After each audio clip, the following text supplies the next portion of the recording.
নারী অধিকার সংস্কার কমিশন বাতিল চাই, কারণ একটাও বিবেচনাযোগ্য কোনো কথা এখানে নাই।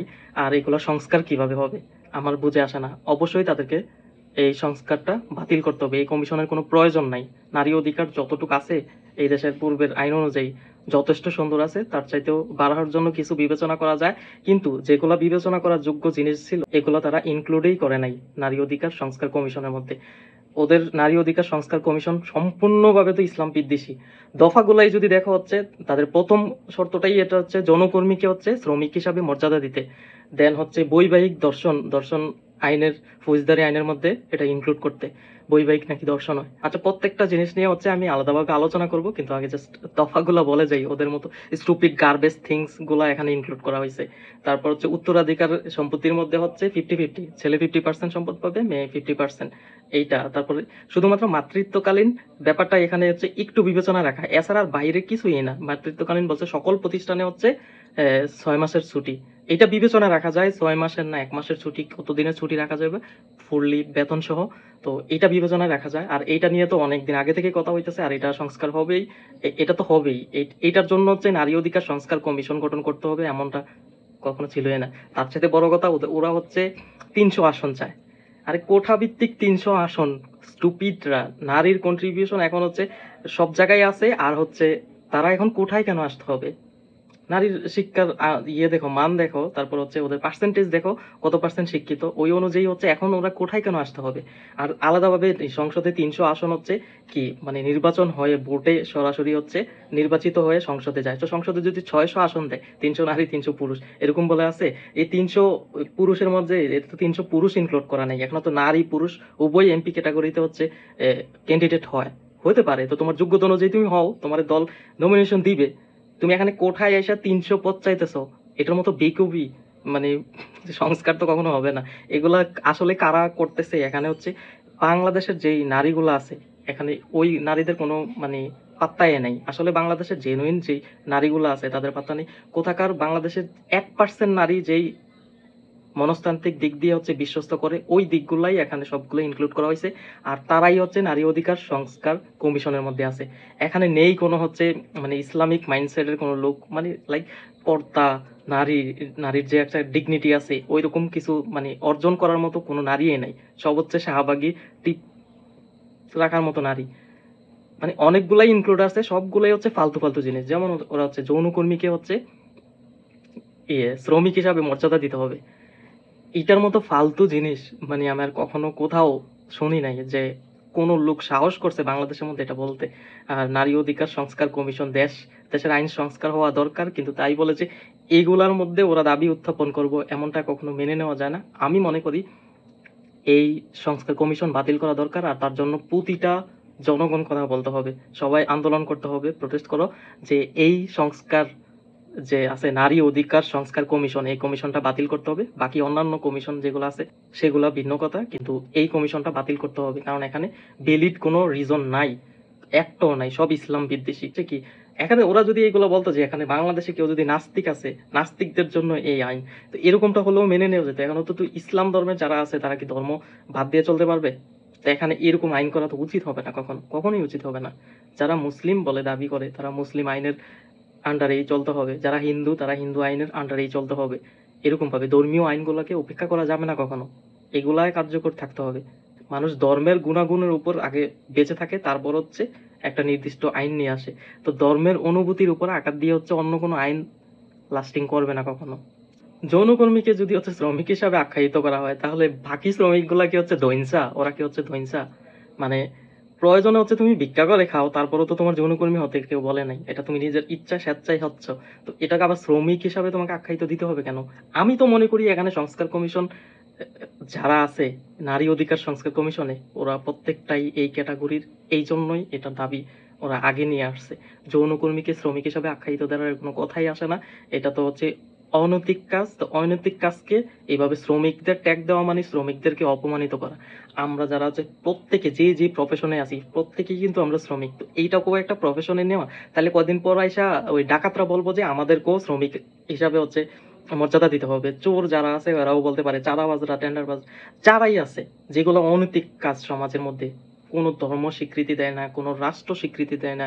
এই অনৈতিক কাজগুলাকে রাষ্ট্র স্বীকৃতি দিতেই পারে, কারণ হচ্ছে যেখানে কোনো ধর্ম নাই তাদের প্রতি, হ্যাঁ, তারপরেও তো এরকম রাষ্ট্র স্বীকৃতি দেওয়া মানে হচ্ছে 90% জনগণ যেটাকে স্বীকৃতি দিচ্ছে সেটাই। আর এই বাংলাদেশে 90% মুসলিম, আর মুসলিমদের মধ্যে কারাই আছে যে যৌন কর্মীদেরকে হচ্ছে শ্রমিক হিসাবে আখ্যায়িত দিবে?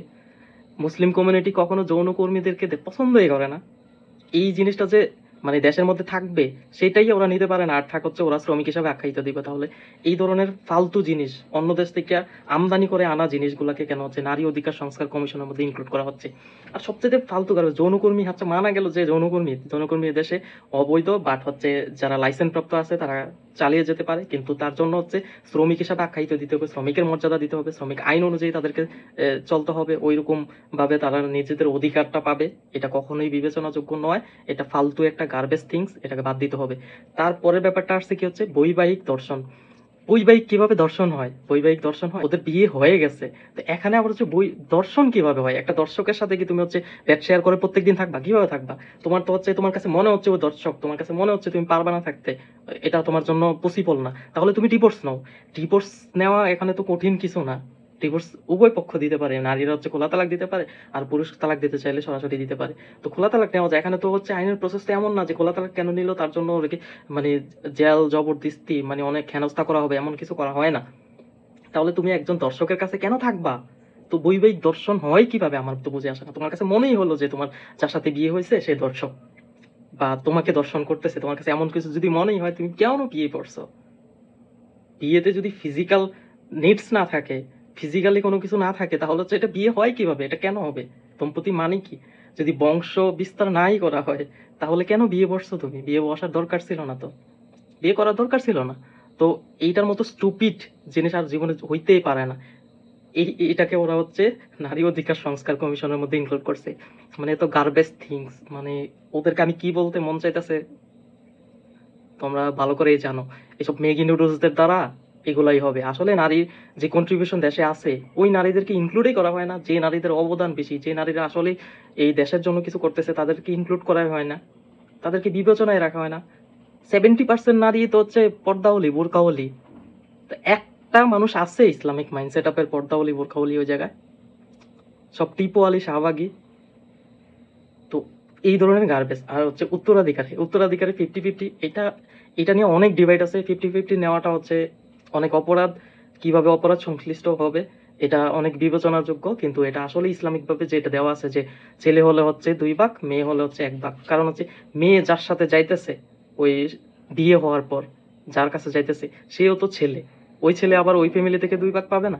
তো এটা একটা ভারসাম্য থাকে। কিন্তু কিন্তু 50-50 কন্ট্রিবিউশনে হচ্ছে 50-50 নারী পুরুষ কখনো ফ্যামিলিতে কন্ট্রিবিউশন করতে পারে না। তাহলে হচ্ছে সম্পত্তির দাপটাও এরকম, সম্পত্তির ভাগটা যখন হবে তখন এটাও এইভাবে হবে যে 50-50 কন্ট্রিবিউশন হবে না। তারপরে ইসলামিক আইনটা কত সুন্দর যে হচ্ছে নারী হচ্ছে 1 ভাগ, পুরুষ হচ্ছে 2 ভাগ পাবে। তো নারী যখন হচ্ছে স্বামী গ্রহণ করতেছে, ওই স্বামী তো 2 ভাগ পাচ্ছে ওই ফ্যামিলি থেকে। তো ওইভাবে একটা ভারসাম্য তৈরি হচ্ছে, ভারসাম্য থাকতেছে। কিন্তু 50-50-তে কখনো ভারসাম্য থাকে না, এটা সমাজের জন্য অনেক ক্ষতি। তো এটাও বিবেচনা রাখার মতো না, এইটাও বিবেচনা রাখা না। আরেকটা হচ্ছে নারী বিদ্বেষী কোনো বয়ান দেওয়া যাবে না। নারী বিদ্বেষী বয়ান, নারী বিদ্বেষী কি? তুমি নারীকে জাস্ট সামান্য কিছু একটা বলছো যেটা তোমার অপছন্দ হলো, সেটা বিদ্বেষী হয়ে যাবে, তাহলে বয়ান দেওয়া যাবে না? এটা কোন ধরনের কথা? বয়ান দেওয়া যাবে না, এটা কোন ধরনের কথা? নারীকে অশ্লীল ভাবে হচ্ছে প্রচারণা কি কারা করতেছে? কিছু বলা যাবে না, বাট হচ্ছে বিলবোর্ডে বা কেউ মডেল হিসাবে হচ্ছে খুব বেশি অশ্লীল হতে পারবে, এখানে কোনো বাধা নাই। জাস্ট মুখ দিয়ে যদি কেউ বলে যে অশ্লীলতার বিরুদ্ধে, তখন এটা হচ্ছে নারী বিদ্বেষী হয়ে যাবে। কেউ পর্দার নিয়ে বয়ান করবে, সেটা নারী বিদ্বেষী হয়ে যাবে। It's totally garbage things. ধর্মীয় ব্যাখ্যাগুলো চলবেই, ধর্মের আনুগত্য করতেই হবে মানুষকে। যে ধর্মের আনুগত্য করবে না সে নাস্তিক। তো নাস্তিক হইয়া নিজেদের দাবি উত্থাপন করো যে আমরা নাস্তিকবাদ, যে দেশের মধ্যে ধর্মীয় আইনগুলো যেগুলো আছে, আর যারা হচ্ছে ধর্ম মানে না একবারে ডিরেক্ট নিজেদেরকে নাস্তিক বলে, যাদের ধর্মের ট্যাগের মধ্যে কোনো মুসলিম লেখা নাই, হিন্দু লেখা নাই, বৌদ্ধ লেখা নাই, খ্রিস্টান লেখা নাই, আরো যত তত ধর্ম আছে সব কোনো ধর্ম লেখা নাই।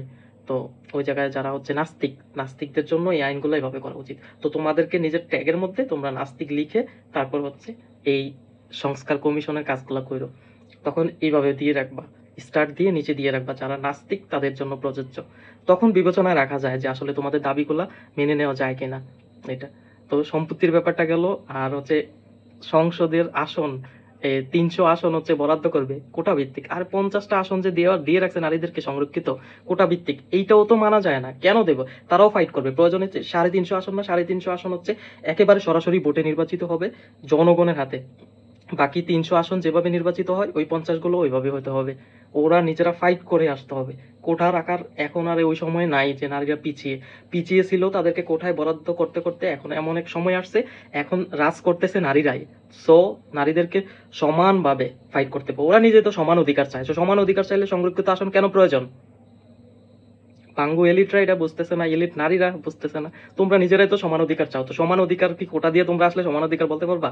তুমি কোটায় আইসা তুমি যদি আমার সাথে হেডাম দেখাও তাহলে তো এটা চলবে না। তুমিও সমানভাবে ফাইট করে আসতে হবে, তাহলে হচ্ছে তুমি কিছু বললে এটা গ্রহণযোগ্য হবে। তুমি কোটায় আসবা, তুমি তারপর আইসা হচ্ছে সমান অধিকারের বয়ান মারবা, এটা তো ডাবল স্ট্যান্ডার্ড হয়ে গেল, তো এটা কখনো হয় না। আর সংসদে আসন বাড়ানো যায় কিনা সেটা হচ্ছে বিবেচনাযোগ্য, বাট এই ধরনের স্টুপিড জিনিস দিয়ে হচ্ছে সংসদের আসন বাড়ানো হবে, এটা কখনো বিবেচনাযোগ্য মনে করি না আমি। কারণ 300 আসন শুধু নারীদের জন্য, ও মাই গড, হিপোক্রিসির একটা সীমা আছে, এটা তো সীমার বাইরে চলে গেল। তারপর হচ্ছে আরো কি ছিল, বাকি আরেকটা ছিল নারীর বয়ান, দেন হচ্ছে 50-50 সম্পত্তি উত্তরাধিকার, এগুলো সব ইসলাম বিদ্বেষী। বৈবাহিক দর্শন এগুলো তো ইসলাম বিদ্বেষী। এই বৈবাহিক দর্শন, এই যে এই জিনিসটা যে কে উদ্ভাবন করছে, তার মাথায় বিন্দু পরিমাণ গিলো নাই। আর তোমার যদি মনেই হয় বিবাহ বন্ধন থেকে বের হয়ে যাও, তাহলে তো হলো, তাহলে তো তুমি দর্শন হবা না। এই যে দেশে এত দর্শন হইতেছে, কেউ কি ইচ্ছাকৃত ভাবে যে দর্শন করতেছে তার কাছে গিয়ে যে বৈশা থাকে? একদিন যে দর্শন করছে পরের দিন কি তুমি যে তার সাথে ঘুমাইবা? তো যে বৈবাহিক দর্শনের ক্যাটাগরিটা তো এইটাই, তুমি তার সাথে প্রত্যেক দিনে একসাথে থাকতেছো, তো তুমি বিচ্ছেদ করে নাও, তাহলে তো হলো। এটা দর্শন কিভাবে হয়? বৈবাহিক দর্শন এটা ফৌজদারি আইনের মধ্যে আনা যাবে না, আর বৈবাহিক দর্শন হয় না এটা কখনো ইনক্লুড হয় না। দর্শন শব্দটা এখানে মানে মেরে ফেলতে হবে। আমি তো মনে করি ওগুলো কোনো মুসলিম না, কোনো মুসলিম নারী এই ধরনের এই যে উত্তরাধিকার সূত্রে হচ্ছে 50-50 সম্পত্তি পাবে, তারপর হচ্ছে বৈবাহিক দর্শন, দেন হচ্ছে ওই যৌনকর্মীকে হচ্ছে শ্রমিক হিসাবে আখ্যায়িত দেয়, কোনো মুসলিম মানুষ যদি এটাকে সমর্থন করে, তো মুসলিম হওয়ার যোগ্যতাই নাই তার মধ্যে, বিলীন হয়ে গেল। সে তো কাফের হওয়া তার জন্য সুন্দর, মুসলিম দাবি করার চাইতে নিজেকে কাফের দাবি করুক, নাস্তিক দাবি করুক, এটা আরো সুন্দর, ইটস কিউট। বাট মুসলিম দাবি করে তুমি এগুলা বলতেছো, তুমি মানে লাইক ইসলামিক আইনগুলাই তুমি মানতেছো না, ফলো করতেছো না, তাহলে তুমি কিভাবে মুসলিম দাবি করবা? নাস্তিক দাবি করো, তাহলে হচ্ছে কেউ তোমাকে সমস্যা করবে না, তখন করতে পারো। তো ওভারঅল কথা হচ্ছে নারী অধিকার সংস্কার কমিশন বাতিল চাই, এটা বাতিল যোগ্যই। প্রত্যেকটা নাগরিকের দরকার এটার বিরুদ্ধে কথা বলা। আর যারা বসে আছো, আমি বোঝে আসে না নারীরা ফেমিনিস্টরা আসলে কি বাস্তবায়ন করতেছে, সেটা তোমরা জানো। এসব ফালতু গার্বেজ থিংস একবার যদি অ্যাপ্রুভাল হয়ে যায়, এটা সরানোর জন্য কি হবে তোমার বুঝে আসে না আসলেই। এই যে নারীরা দাজ্জালের অনুসারী হবে, এই কর্মকাণ্ডগুলো দিয়ে কি বুঝতেছো না তখন কি একটা মোমেন্ট আসবে, মোমেন্টামটা এখন কন্ট্রোলে থাকা অবস্থায় যদি তুমি এগুলোকে দমন না করতে পারো, তাহলে তখন কিভাবে করবা? কেন নিচ্ছুক আছো? এই আলেম ওলামাগুলো কোথায় যেগুলো হচ্ছে বয়ানবাজি করে, তো এখন করতেছে না কেন? যে যৌনকর্মীকে হচ্ছে শ্রমিক হিসাবে মর্যাদা দিবে, এটা কিভাবে আসলো? উত্তরাধিকারে 50-50 সম্পত্তির ভাগ বন্টন, এটা কিভাবে আসবে? বৈবাহিক দর্শন নামে, যেটা বৈবাহিকের সাথে দর্শন কথাটা বলাই যায় না, এরকম ফালতু গার্বেজ থিংস কেন আসতেছে? এগুলো তো একেবারে ইসলামের মানে আইন, ইসলামিক আইন একবারে যথেষ্ট নিখুঁতভাবে করা আছে। সংসদে 300 আসন নারীদের জন্য আলাদাভাবে করা হবে, সেটা ভিন্ন কথা, সেটা নিয়ে হচ্ছে দেশের সকল জনগণ কথা বলবে। বাট ইসলামের গুরু যারা আছো, তোমরা তোমরা যারা বয়ানবাজি করো, তারা এখন কথা বলতেছে না কেন? তো আমার শেষ কথা হচ্ছে এটা, যে হচ্ছে নারী অধিকার সংস্কার কমিশন অবশ্যই বাতিলযোগ্য, এটাকে বাতিল করতেই হবে। এখানে আর কোনো সন্দেহ নাই, বিন্দু পরিমাণ সন্দেহহীন থাকার মতো কোনো কথাই না। মাতৃত্বকালীন ব্যাপারটা ছাড়া বাকি কোনোটাই বিবেচনাযোগ্য বলে আমি মনে করি না অ্যাজ আ সিটিজেন। আর সবচেয়ে বড় কথা হচ্ছে এখানে যে কথাগুলো ইনক্লুড করা আছে, যারা মুসলিম দাবি করে তাদের রক্ত টক করবেই। সো নারী অধিকার সংস্কার কমিশন বাতিল করা দরকার, নাহলে দেশের মধ্যে খুবই বাজে একটা পরিস্থিতি চলে আসবে। আর সবচেয়ে বড় কথা হচ্ছে এখন কিন্তু সবচেয়ে বেশি নির্যাতিত নারীর থেকে কিন্তু বর্তমানে, স্ট্যাটিস্টিক গুলো দেখো দেন বুঝতে পারবা। তো সবাই সবার জায়গা থেকে হচ্ছে প্রতিরোধ গড়ে তোলো নারী অধিকার সংস্কার কমিশনের এই তথ্যগুলা যত আরো উত্থাপন হয় না, আর এইগুলা যাতে হচ্ছে বিলুপ্তি হয়, এই সংস্কার কমিশন যত নাই থাকে, এটাকে বিলুপ্ত ঘোষণা করার জন্য বর্তমান সরকারের কাছে আবেদন করো। ধন্যবাদ সবাইকে।